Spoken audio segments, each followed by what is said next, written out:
dire, de l'écologie intérieure, c'est une technique, on va dire, à la fois philosophique, à la fois expérimentale, de transformation, je dirais, de l'énergie. Et dans le langage de tous les jours,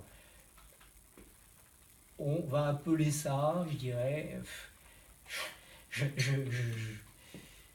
j'essaie de trouver un autre mot, mais on va utiliser celui-ci et l'expliciter. On appelle ça le tantra. Je ne sais pas si vous avez déjà entendu ce mot. Alors, je sais que Géraud, dans ses conférences, dans ses ateliers ici, a accueilli déjà certaines personnes qui parlent de cette philosophie, de ce yoga, de cette pratique particulière.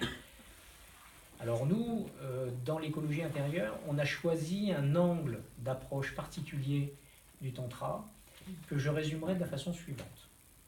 Il s'agit d'une technique, d'un ensemble de techniques, d'approches, dont la fonction principale est de fluidifier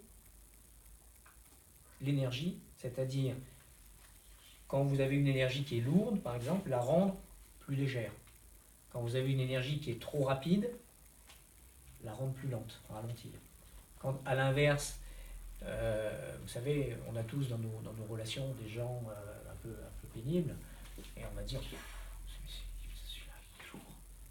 Tout le monde sait ce que c'est, hein, de côtoyer quelqu'un ou quelqu'une qui est lourd. C'est pas la personne qui est lourde, c'est la qualité de son énergie qui nous fatigue, parce que très naturellement, comme nous sommes tous en interaction, et bien, quand on est avec quelqu'un, si vous voulez, qui a une énergie lourde, et bien, naturellement, c'est nous, enfin, le groupe, qui va transformer cette énergie-là, à son insu.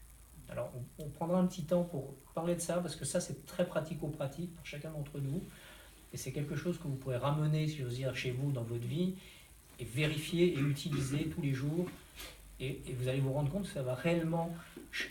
comment dirais-je, avoir un impact. Je ne dis pas que ça va changer votre vie radicalement, mais ça va avoir un impact réel sur vos relations et sur la façon dont vous fonctionnez.